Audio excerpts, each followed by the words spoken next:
Yes, waiting for your words. అందరికీ నమస్కారం. ఈ క్షణం ఇది నా సక్సెస్ మీట్లా అనిపిస్తుంది. అలాంటి ఓవర్వెల్మింగ్గా నేను ఒక ఆనందం పొందుతున్నాను. ఎందుకో తెలీదు, ఇక్కడ కావలసిన ఉన్న వాళ్ళందరూ కూడా నాకు ఎంతో కొంత ఎప్పటి నుంచో పరిచయం ఉన్నవాళ్ళు, ఎంతో ఆప్యాయత పంచుకున్నవాళ్ళు. సో వాళ్ళ ముఖంలో ఆనందం చూస్తుంటే కనుక ఇది నా ఆనందంలో అనిపిస్తుంది. ఈ సక్సెస్ మీట్ నా సక్సెస్ మీట్లా అనిపిస్తుంది. అండ్ ఇక్కడ గెస్ట్గా రాలేదు, మీలో ఒక పార్ట్గా, మీలో ఒక మీ ఆత్మీయుడిగా ఇక్కడికి వచ్చాను. అండ్ ఈ సినిమాకి ముందు నేను నాకు కలిసినప్పుడు ఎట్లా ఉంది ఏంటి సినిమా మీ రాబోతుంది కదా అంటాను. డిఫరెంట్ క్యారెక్టర్ నేను అటెంప్ట్ చేశాను. And Dhanush is a lead character. అంటే అదే నాకు ఎట్లాగా ఒప్పుకున్నామంటే తెలియదండి. రెగ్యులర్గా ఈ హీరో క్యారెక్టర్స్ ఇలాంటివన్నీ చేస్తూ నాకు ఎక్కడో కొంచెం డిఫరెంట్గా చేయాలి, కొత్త హొరైజన్ గేట్లు ఓపెన్ చేయాలనిపిస్తుంది. ఈ సినిమా నాకు అలా ఉపయోగపడుతుందని అనిపిస్తుంది. అంటే దాని వాళ్ళ సినిమా చూశాను, అది 100% కరెక్ట్. తను కూడా అదే అక్నాలెడ్జ్ చేశాడు. ఈ సినిమా తర్వాత ఒక 40 ఏళ్ళు ఉంటాను ఇందాక తను అన్నమాట వాస్తవం. నటుడుగా ఎంత ఎక్కువ కాలం మనం జీవిస్తాం అనేది తప్ప ఒక హీరోగానే పట్టుకొని ఇలాగే ఉండాలి అనుకోవటం అనేది కరెక్ట్ కాదు. అండ్ ఇలాంటి క్యారెక్టర్ ఎంత బాగా చేశాడంటే నేను తర్వాత చెప్తాను. సో ఫస్ట్ ఆఫ్ ఆల్ ఇలాంటి సినిమా శేఖర్ కమ్ముల ఏ ధైర్యంతో నాగుని అడిగాడు, నాకు ఏమి ఊహించుకుని ఫ్యూచర్లో ఈ క్యారెక్టర్ చేస్తాను ఒప్పుకున్నారు. ఇదే ఫస్ట్ సక్సెస్ అని నేను భావిస్తున్నాను ఈ సినిమాకి.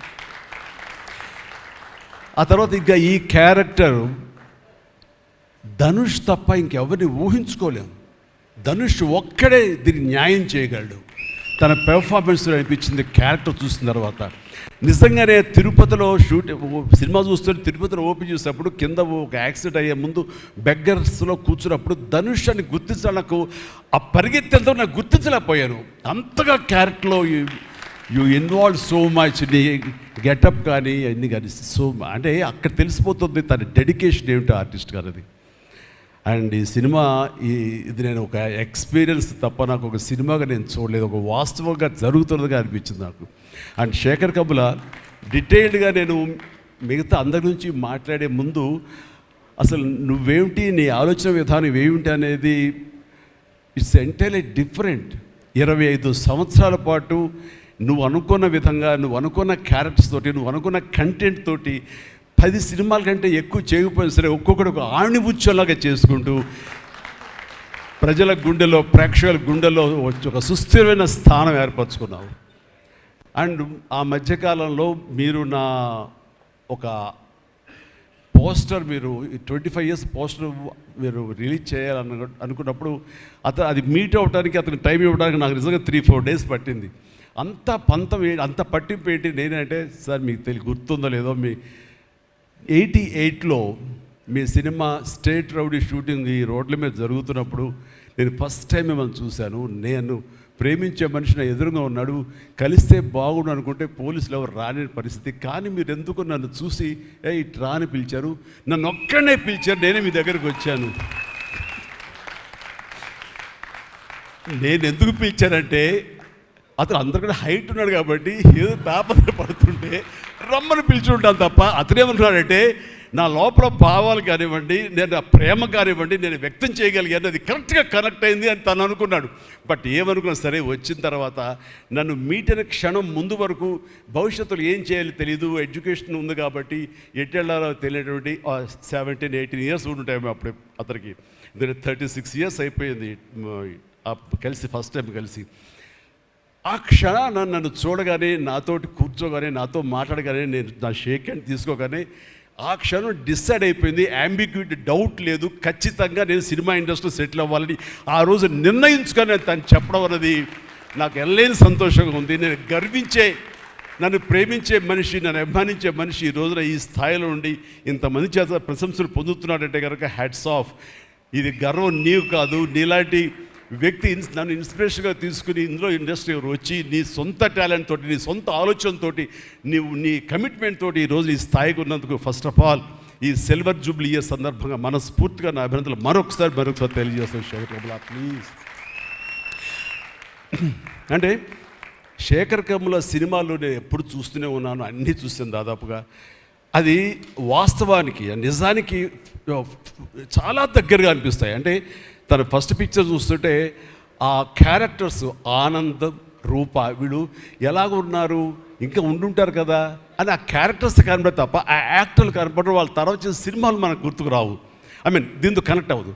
అలాగే ఫిదా, భానుమతి, వరుణ్, అలాగే ఈ ప్రతిమలో శ్రీరామ్, గోదావరిలో శ్రీరామ్, సీతా మహాలక్ష్మి, ఈ క్యారెక్టర్స్ కనపడతాయి. ఎందుకు చూడండి, ఈ సినిమాలో కూడా ప్రతి ఒక్కడు ధనుష్ని దేవా అంటున్నారు, నా ఫ్రెండ్ ఏమో దీపక్ అంటున్నారు తప్ప పేర్లు పెట్టి ఎవరు పిలవట్లేదు, గుర్తుంచుకోవట్లేదు. గబుక్కుని దేవాను వస్తుంది. నాకు అలాగే అనిపిస్తుంది ఇప్పుడు.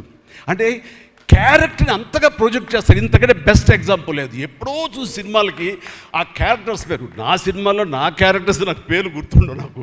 అలాంటిది తన సినిమాలో క్యారెక్టర్స్ ఇప్పటికీ గుర్తున్నాయి నాకు. రూప అనే పేరు ఎందుకు గుర్తుందంటే అందులో తండ్రి పాత్ర మెంటల్గా రిటార్టెడ్ రూపాన్ని పిలుస్తాడు. ఆనంద్ అఫ్కోర్స్ హీరో పేరు, అది గుర్తుండిపోయింది. అట్లాగే వరుణ్ సినిమాలో ఫిదాలో భానుమతి సెపరేట్ కేజ్ అంటుంది కదా ఒక డైలాగ్, సెపరేట్ పీస్ ఏదో అంటుంది. అలాగే హైబ్రిడ్ పెళ్ళి అంటుంది. అలాగా తన క్యారెక్టర్స్ గుర్తుండిపోతాయి. అది తన గొప్పతనం. అవి వాస్తవికంగా ఎక్కడో ఇంకా ఉండుంటాయి, వాళ్ళు ఎక్కడో జీవించుంటారు అన్న ఫీలింగ్ ఇస్తుంది. అలాంటి రియల్గా అతని కాన్సెప్ట్ కానీ అది చెప్పాలంటే అదొక పిచ్చి. నేను అనుకున్నది తప్ప ఇంకోలాగా కాదని. ఇందాక నాకు అన్నారు కదా, నేను మామూలుగా ఎప్పుడు వచ్చే విధంగా నడుచుకుంటూ వస్తుంటే నాకు అలా వద్దు ప్లీజ్, దయచేసి మీరు నా క్యారెక్టర్ నడవాలి. నీ క్యారెక్టర్ నడవాలంటే ఎలా నడవాలి తెలియదు నాకు. నాకు వచ్చిన నడకే ఇది అని చెప్పి ఇందాక ఇద్దరు అనుకుంటాం. నాకు తెలిసిన నడకే ఇది కాదండి, మీ హీరోలా నడుస్తున్నారు, స్టైలిష్గా నడుస్తున్నారు.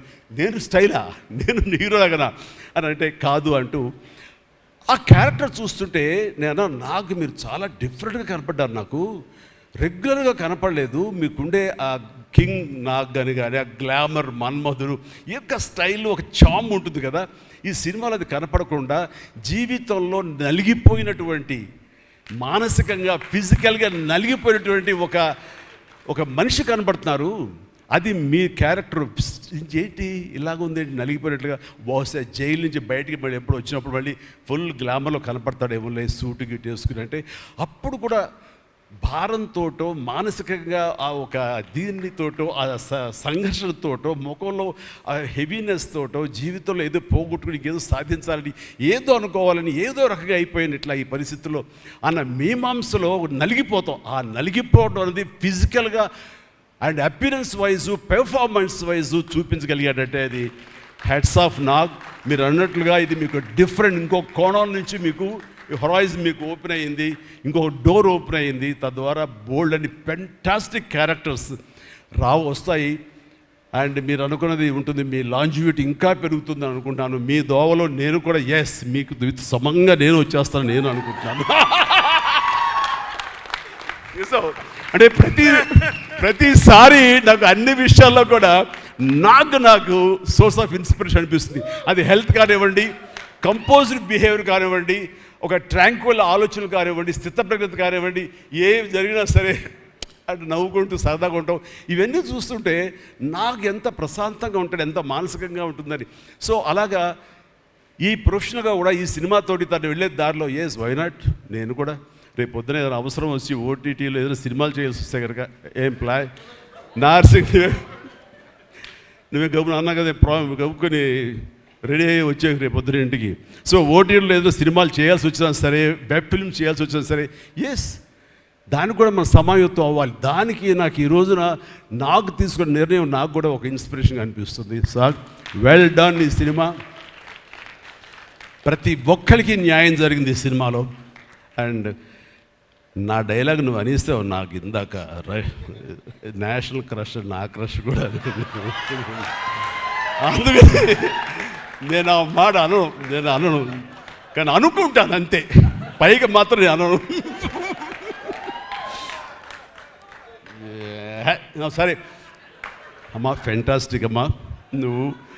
అండ్ ఇప్పుడుగా తన ఫస్ట్ సినిమా హీరోయిన్గా వచ్చినప్పుడు ఆ సినిమాకి ఇలాగే నేను గెస్ట్గా వచ్చాను. ఆ రోజు నుంచి తనని అబ్జర్వ్ చేస్తుంటే నటనా పరంగా కానివ్వండి, తన ఇమేజ్ పరంగా కానివ్వండి, day by day film after film ఎక్కడికో వెళ్ళిపోయింది. ఇది నేషనల్ క్రష్ కాదు, ఇంటర్నేషనల్ క్రష్ అయిపోయింది అమ్మాయి. అండ్ గాడ్ బ్లెస్ యూ అమ్మా, నువ్వు ఎంత బాగా పెర్ఫామ్ చేస్తావంటే నేను చూస్తుంటే నీ కళ్ళు తప్ప ఇంకేమైనా అట్రాక్ట్ చేసుకోవు, కళ్ళు ఒకలా చూస్తుంటావు నేను. అండ్ ఆ కళ్ళతో ఏమి పలికిస్తుంది ఎక్స్ప్రెషన్ అంటే ఇంకా అంత ఇంత కాదు. అండ్ ఈ సినిమాలో ఎంత నిడివి ఉంది, ఎంత లెంగ్త్ ఉంది క్యారెక్టర్ అనే దానికంటే ఎంత ఇంటెన్సిటీ ఉంది అంటే అందులో మాత్రం చూపించగలిగింది ప్రతిదీ. ముఖ్యంగా బిడ్డను హోల్డ్ చేసినప్పుడు ఆవిడ ఒక కన్నతల్లిలాగా, ఒక అమాయకంగా ఒక ప్రియుణ్ణి మోసపోయినప్పుడు వాడి వల్ల ఎక్కేసినప్పుడు నాకు చూడాలందులో సౌందర్య వచ్చేసి అప్పారావు వస్తాడు ఇంకా అటు కోసం వెయిట్ చేస్తానంటే పిచ్చమోహం అన్నట్టు ఫీలింగ్ వచ్చింది. అంత అమాయకురాలాగా ఉంది. అది మళ్ళీ ఇందులో కనిపించింది, నాకు ఆ సౌందర్య కనిపించింది ఆ క్యారెక్టర్ చేయటంలో. You done fantastic job. ఆ తర్వాత సీరియస్నెస్గా పెంచుకుంటూ, ఆ తర్వాత దేవాకి సపోర్ట్గా ఉంటూ అండ్ దేవాన్ని ఓన్ చేసుకునే విధంలో మాత్రం నీ ట్రాన్స్ఫర్మేషన్ కానీ నీ characterization well designed and well performed. Fantastic అమ్మా, ఫెంటాస్టిక్. అండ్ ఇంకా మిగతా క్యారెక్టర్స్ అందరూ అన్ని రకాలుగా అన్నీ బాగా చేసినా సరే నిజంగా చెప్తాను, హృదయానికి హత్తుకుపోయిన క్యారెక్టర్ ధనుష్. అంటే ఈ క్యారెక్టర్కి ధనుష్ తప్ప ఇంకెవరు లేరని, ఇంకెవరు చెయ్యలేరు. ష్యూర్ ఇంకొక హీరో లేడు. అంత పెర్ఫార్మ్ ఇచ్చి హీరో ఇమేజ్ ఉండి, స్టార్ ఇమేజ్ ఉండి, అన్ని రకాల కాంబినేషన్లో ఉండి చేసే మనిషి అంటే the one and only star in India is Dhanush.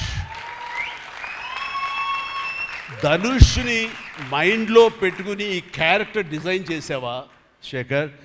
లేదు, నీ క్యారెక్టర్కి అతను అనుకోకుండా సరిపోయాడా అని అంటే నాకు లేదు. నువ్వు ధనుష్ని దృష్టిలో పెట్టుకుని ఈ క్యారెక్టర్ డిజైన్ చేసేవేమో అనుకో అనిపిస్తుంది నాకు. ఎందుకంటే ఈయన సపోజ్ నేను చేయలేని శేఖర్, ఐ వెరీ సారీ, நான் ரொம்ப பிஸியாக இருக்கேன், நான் பண்ண முடியாது అని சொன்னா என்ன பண்ணுவேని? ఎవరున్నారు చేయడానికి? నన్ను అడిగితే నా వల్ల కాదు, నాకు వద్దని బాబు ఈ కష్టాలు ఇవి నాకు ఇలా ఎవరు లేరు. అంత న్యాచురల్గా ఆ క్యారెక్టర్లో ఇమిడిపోయి ఆ క్యారెక్టర్ని అంత బాగా చూపించడం అన్నది ధనుష్ తప్ప ఇంకెవరు లేరు. ధనుష్ నీకు బెస్ట్ యాక్టర్ అని చాలా మామూలు అయిపోయింది. మాకు ఎప్పుడైనా వస్తే వావ్ నాకు వచ్చిందో నేషనల్ బెస్ట్ యాక్టర్ అనుకోవాలి తప్ప నేను. బట్ నీకు ఇది మామూలు అయిపోయింది.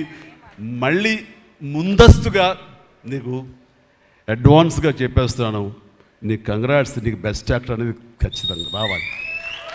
లేకపోతే నీకు నేషనల్ అవార్డ్స్కి అనేదానికి మళ్ళీ అర్థం లేదు. బట్ అది నీకు ఇది మామూలే, కానీ నీకు ఈ సినిమాకి వస్తే కనుక ఇందులో ప్రతి ఒక్కరికి ఇది గర్వకారణం. అది definite you will win. Fantastic. ఇక ప్రొడ్యూసర్స్గా మన సునీల్ ఉన్నాడు. సునీల్, భారత్ వీళ్ళిద్దరికంటే కూడా వాళ్ళ నాన్నగారు నాకు అత్యంతమైనటువంటి గౌరవనీయులు. అంత పెద్ద మనిషి ఆయన, అంత నిక్కార్సైన మనిషి. ఈ సినిమా బిజినెస్లో అంత ఆనెస్ట్తో ఉండే మనుషులు ఎవ్వరు లేరు నాకు తెలిసి. నాగార్జున ఎవరి కాళ్ళకి దండం పెట్టడు, ఒక్క మీ నాన్నగారికి తప్ప. ఆయన నాకు అంతే ఇష్టం, నేను ఆయనకి అలాగే ప్రణామం చేస్తాను. అంతటి ఇది ఆయనకు పుట్టిన బిడ్డలుగా ఆయన గౌరవాన్ని కాపాడుతూ ఆయన లెగసీని కంటిన్యూ చేస్తూ మీరిద్దరు ముందుకు వెళ్ళటం, మీరే కాకుండా థర్డ్ జనరేషన్ జాన్వి కూడా అదే దాంట్లో వెళ్ళటం అనేది జరుగుతుంది. మొన్న ఒక మాట అన్నావు, చెప్పచ్చు కదా?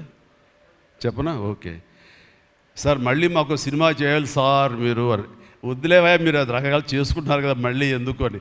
సార్, మా నాన్నగారు మీ సినిమాలో డిస్ట్రిబ్యూట్ చేసి మేము బాగా డబ్బులు గడించాం సార్ అప్పుడు నైజాంలో. మీరు అప్పుడు నైజాంలో మీ సినిమాలు అంటే నైజాం కింగ్ అనుకునేవాళ్ళం మేము. ఆ తర్వాత మేము కొంచెం ప్రయత్నం చేసాం సార్, మాకు బాగానే డబ్బులు వచ్చింది సార్, కానీ అల్లు అరవింద్ గారు ఇక్కడ పెట్టేసరికి మాకు అవకాశం లేకుండా పోయింది. ఏమనట్లే ఇప్పుడు అది కట్ చేసేస్తాలే ఆ ముక్క, లేదు అది ఎడిటింగ్లో తీసేస్తాలే. అంటే సికింద్రాబాద్లో గీతార్స్ పెట్టారు కదా, అందుకే మీకు సినిమాలు రాకుండా పోయి సరే పక్కన పెట్టేద్దాం. ఆ తర్వాత మీ థర్డ్ జనరేషన్ జాహ్నవి సినిమా తీసి ప్రొడ్యూసర్గా అమ్మాయి రావాలనుకుంటుంది అనుకున్నప్పుడు I wish all the best for her. ఎప్పుడు కలుస్తాను అన్నాను. అదేదో మీరు ఇస్తే మీతోటి అమ్మాయి అడిగిన 3 జనరేషన్స్లో మా ఫ్యామిలీతోటి మంచి సంబంధం ఉన్నట్లు అవుతుంది అన్నారు. పాప మీ నాన్న అడిగారు, ఇంటికి వచ్చి చెప్పారు లేదో నాకు తెలియదు, but we are doing.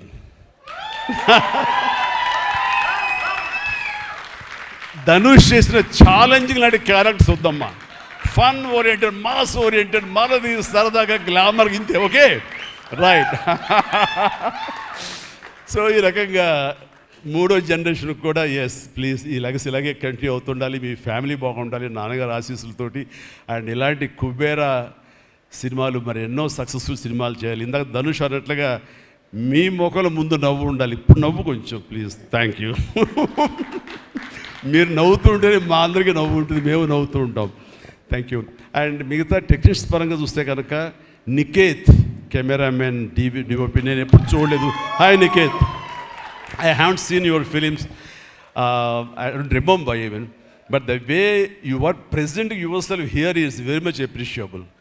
I could see the energy, what you are pouring here, definitely it will reflect on the stage. Otherwise, Nagarjuna would have been praised you so much. And you also grab my attention. And future, I don't know, yes, maybe. And you have done a fantastic job. So initially when villain scenes are happening, that time I could see the top floor swimming pool. There I could see the richness of the film. So hardly they would have spent anything. So riches comes not because of the money. Riches comes with your viewfinder. So that way all credit goes to the whole film has grabbed attention and it looks very rich. So definitely please, I will awaiting you in future, and all the very best. Good luck. Done a great job as far as the camera is concerned. And then మా యోగేశ్వరుడు మా పెద్ద అనుకోండి పాపం లేని వయసు వద్దు sir కూర్చోండి sir మీరు లెగించండి please sit down take your seat కూర్చో సార్ మీరు లెగదు సార్ మమ్మల్ని ఇబ్బందిగా ఉంటుంది ఇద్దరం చాలా నువ్వు అనుకుని మాట్లాడే పరిచయం మాకు శుభలేఖ సినిమా నుంచి 1980 నుంచి వీఆర్ వర్కింగ్ టుగెదర్. ఈ మధ్యకాలం వరకు కూడా ఎప్పుడైనా సెట్కి వస్తాడు రాగానే సినిమా అడుగుతాడేమో నెక్స్ట్ సినిమా ఏం చేద్దాం అడుగుతాడంటే బాబాయ్ ఈసారి మీ ఇంటి నుంచి నాకు ఆవకాయ పచ్చడి రాలా అంటాడు. Mango pickle, as for mango pickle from my house. So ఈసారి పంపించాను బాబు, వస్తుంది. శుభం. ఫెంటాస్టిక్. నువ్వు ఈ వయసులో కూడా ఇంత బాగా పనిచేస్తున్నావు, ఇంత కష్టపడుతున్నావు అంటే కనుక అవసరమా అనిపిస్తుంది. రిటైర్ అవ్వచ్చు కదా, హ్యాపీగా రెస్ట్ తీసుకోవచ్చు కదా అని. కానీ మన సోల్స్ అవే రిటైర్మెంట్ అది తీసుకోలేము. కష్టపడి పనిచేయటంలోనే మనకు ఆనందం ఉంటుంది, కష్టపడి పనిచేయటంలోనే ఈ ఇష్టమైన పురుషుల్లో మనం ఉంటాం. మన లాంజివిటీ ఉండాలి అంటే మనం ఇందులోనే ఉండాలి ఖచ్చితంగా. అండ్ భగవంతుడు ఇంకా సంపూర్ణ ఆయురారోగ్యాలు ఇవ్వాలి. నాన్నగారు ఆయన పనితనం నాకు గుర్తుంది, ఆయన దగ్గర కూడా పనిచేశాను నేను, అలాగే ఇప్పుడు నీతో కూడా పని కొనసాగిస్తున్నాను. అండ్ ఈ సినిమాలో నువ్వు పార్ట్ అవటం అన్నది it is great, wonderful Tharani, please. And ఇక్కడ చూస్తుంటే యంగ్స్టర్స్ ఎంత ఎంతూజియాస్టిక్గా ఉన్నారంటే వాళ్ళందరినీ పేరున నేను పిల్లలని కానీ యంగ్స్టర్స్ అంటే ఇండస్ట్రీ ఎంత ఫ్రెష్గా ఎంత యంగ్స్టర్స్ తోటి ఎనర్జీతో ఉంది అంటే అంత అయితే కాదు. నాకు అనిపిస్తుంది అబ్బా మన ఇండస్ట్రీ ఏమైనా ముసలిదైపోయిందా అని అనిపిస్తుంది అప్పుడప్పుడు అద్దంలో మమ్మల్ని మేము చూసుకుంటూ. కానీ ఈరోజు ఇక్కడ చూస్తుంటే కనుక ఇంతమంది యంగ్స్టర్స్ తోటి అండ్ చాలా బబ్లింగ్గా చాలా బాగుంది. ఈ ఇండస్ట్రీ కొనసాగాలి ఎలాగే అంటే కనుక మీలాంటి యంగ్స్టర్స్ రావాలి. ఇలాంటి యంగ్స్టర్స్ వల్లనే మేమంతా పుంజుకుంటాం. నేను ఈ రోజున కొత్త డైరెక్టర్స్తో పనిచేస్తాను, అనిల్ రావుపూడి కానీ, బాబీ డైరెక్టర్ కానీ, వశిష్ఠ్ కానీ, ఇలాంటి యంగ్స్టర్స్ పనిచేస్తుంటే ఎక్కడ లేని ఎనర్జీ వాళ్ళ దగ్గర ఉంటుంది, వాళ్ళ నుంచి కొత్తను ఉంది. నేను వాళ్ళకి అనుగుణంగా నేను మారిపోతుంది తప్ప నాకు అనుగుణంగా వాళ్ళు ఉండాలి కోరుకోవట్లా. నా సక్సెస్ అక్కడేమో అనుకుంటున్నాను నేను. ఆ రకంగా old wine in a new bottle అన్నట్లుగా ఈ సమయంలో వైన్ గుర్తుకొచ్చింది, సారీ. అండ్ అలాగా ఇదే ఎనర్జీతోటి ఇదే యంగ్స్టర్స్ తోటి ఇండస్ట్రీ కలకలాలని కోరుకుంటున్నాను. And last but not least my brother, నాకు బిడ్డతో సమానం, దేవిశ్రీ ప్రసాద్. అండ్ దేవిశ్రీ ప్రసాద్ తన ఎనర్జీ అంటే ఇందాక చూశారు కదండి, లైవ్ షో చేసేసాడు ఇక్కడ. ఆ తర్వాత ఏం మాట్లాడాలో ఎవరికి ఏం తుయ్యినటువంటి పరిస్థితి మొత్తం అంతా షో గ్రాప్ చేశాడు. బట్ నేను మళ్ళీ కంబ్యాక్ తర్వాత పొలిటికల్గా కొన్నాళ్ళు ఉండి 1915లో 150 సినిమా చేసిన దగ్గర నుంచి అంతకుముందు తన సినిమాలతోనే ఎంబీబీఎస్ కానీ జిందాబాద్ కానీ అన్నీ అయిన తర్వాత మళ్ళీ తన వలన నా మ్యూజికల్ అనేది ఏర్పడేదేమో అనుకుంటున్నాను. అలాంటి గ్రేట్ మ్యూజిక్స్ నాకు ఇచ్చి మళ్ళీ నేను నిలబడడానికి దోహదపడ్డాడు మనోడు. యూ ప్లీజ్ వద్దు అలా చేయదు ప్లీజ్ దోహదపడ్డాడు. నేనంతా సరస్వతి పుత్రులయ్యా ప్లీజ్ బంగారం ప్లీజ్. అండ్ తను ఎనర్జీ డే బై డే పెరిగిపోతుంది, తన టాలెంట్ డే బై డే పెరిగిపోతుంది. ఇక నేషనల్ నుంచి మన రీజనల్ నుంచి నేషనల్ లెవెల్కి ఎలా ఎదిగిపోయాడో మనం చూసాము. ఆ హోల్ ఇండియా తన గురించి ఎలాగా కీర్తిస్తుంది అనేది మనం ఈ పుష్ప 1 and 2 చూస్తున్నాము. ఇప్పుడు ఈ సినిమా కుబేర్లో కూడాను ఎక్కడ డ్యూయట్ సాంగ్స్ లేవు కదా అని అనిపిస్తుంది, కానీ ఒక్క సాంగ్ ధనుష్ పాడిన ఆ సాంగ్ ఎంతగానో ఆకట్టుకుందంటే అంతా ఇంత కాదు. దానికి ఇద్దరు ఒకరొకరు కాంప్లిమెంట్ చేసుకుంటూ ఆ సాంగ్ అంత బాగా హిట్ అవడానికి దోహదపడింది. అట్లాగే సినిమా చూస్తుంటే మ్యూజికల్గా ఉంది తప్ప నాకు ఎక్కడ డ్యూయట్ సాంగ్స్ వేరే లేవి అనే ఫీలింగ్ రాలేదు. And that's the magic of Devi Sri Prasad. రికార్డింగ్లో కూడా చాలా హృదయంగా మదర్ తోటి పాడిన పాట రోడ్డు మీద యాక్సిడెంట్ అయిన తర్వాత అబ్బా కన్నింటి నీళ్ళు వచ్చేస్తుంది నాకు. మన రైతుల మీద పాడే గుర్తుందా మన 150 సినిమాలో నీరు నీరు నీరు అంటూ దాన్ని మరిపించిన సాంగ్లో అనిపించింది. అండ్ అది వెరీ మచ్ రిలవెంట్ సాంగ్. అట్లాగా తన ఆర్ఆర్ బ్యాక్గ్రౌండ్ కూడా తన సాంగ్స్ ద్వారా అవన్నీ కూడా అత్యద్భుతంగా కనిపించేలాగా వినిపించేలాగా చేశారు. దానికి దోహదపడినటువంటి లిరిసిస్టులు ఇక్కడే ఉన్నారు. భాస్కర్ భట్లాను, ఇందాక ఇంకో ఆయన పేరు చెప్పారు నందకిషోర్ గారు, అలాగే మన చంద్రబోస్ గారు. అండ్ వీళ్ళందరూ కూడా నేను హృదయపూర్వక అభినందనలు తెలియజేస్తాను. అండ్ ఈ రోజున ఇక్కడ రావటం అన్నది నేను చాలా ఆనందం అనుభవిస్తున్నాను ఇక్కడ మీ అందరితో పాటు. అండ్ ఇలాంటి సినిమాలు రావాలి, ఎందుకంటే సినిమా సక్సెస్ అనేది గగనమైపోతున్న రోజులు ఇవి. థియేటర్స్కి ఆడియన్స్ రప్పించడం అనేది మహా గగనమైపోతున్న రోజులు ఇవి. రావటం కష్టంగా ఉంది. ఎలాగ సినిమా థియేటర్లు కానివ్వండి ఇవి ఎట్లాగ సస్టైన్ చేయాలి, ఎలా నిలబడాలి అనేది చాలా క్లిష్ట పరిస్థితుల్లో ఇలాంటి సినిమాలు, ఇలా కంటెంట్ ఉన్న సినిమాలు, అంటే హృదయంగా ఉన్న సినిమాలు, ఎమోషనల్ సినిమాలు అండ్ బిగ్ ఈవెంట్ ఫిలిమ్స్ ఇందాక చెప్పినట్లుగా మనవాళ్ళు అవన్నీ కూడా ఆడొచ్చు. కానీ ఇలాంటి సినిమాలు కూడా ఆడి కంటెంట్ మనం సరిగ్గా ఇవ్వగలిగితే, వాళ్ళ హృదయాలను మనం తాకగలిగితే ఖచ్చితంగా ఈ సినిమాలు చూస్తారు, థియేటర్కి వస్తారు అనే ఒక ధైర్యాన్ని భరోసాని ఇచ్చిన సినిమాలు ఈ మధ్యకాలం చూస్తున్నాము. చిన్న సినిమాలు అయితే పెద్ద సినిమాలు అయితే అందులో ఈ రోజున శేఖర్ మీరు మరొకసారి నిరూపించారు. ఇందాక ఎవరో మిమ్మల్ని చేశారు, నిజంగా మనస్ఫూర్తి చెప్తాను, క్రెడిట్ గోస్ టు యూ. ఒక ధైర్యాన్ని ఇచ్చింది ఇలాంటి సినిమాలు చేయొచ్చని. ఇంకా ఈ పెద్ద పెద్ద సినిమాలు తప్ప, రక్తపాతాలు తప్ప, కొట్టుకోవడాలు తప్ప, నరుకోవడాలు తప్ప ఇంక ఇలాంటి సినిమాలు రావా, వస్తే చూడరా, ఇవన్నీ 10 రోజులు ఆగితేనో నెల ఆగితేనో ఓటీటీలో చూసేద్దాంలే అని దాంతో ఉండిపోతారా, ఏమైపోతే ఇండస్ట్రీ అనేటువంటి ఒక అభద్రతా భావం నుంచి ఈ సినిమా ద్వారా ఇలా తీయగలిగితే, సత్తా చూపగలిగితే, హ్యూమన్ ఎమోషన్స్ని టచ్ చేయగలిగితే, కంటెంట్ కొత్తగా ఉండగలిగితే కనుక థియేటర్కి వస్తారు, చూస్తారు భరోసా ఇచ్చావు. Thank you so much. And God bless you and God bless you all. Please ప్రతి ఒక్కళ్ళు నాకు ఈ అవకాశం ఇచ్చినటువంటి ప్రొడ్యూసర్స్ గారికి, రామ్మోహన్ రావు గారికి, అలాగే భారత్ పాప నీకు కూడా నా అందరికీ నా హృదయపూర్వక ధన్యవాదాలు. మరొకసారి ఇక్కడ ఉన్నటువంటి 50 మంది యంగ్స్టర్స్కి అండ్ రెస్పెక్టెడ్ టెక్నీషియన్స్కి నా శుభాకాంక్షలు, నా ధన్యవాదాలు తెలియజేస్తాను. మరొకసారి love you man, love you. God bless you.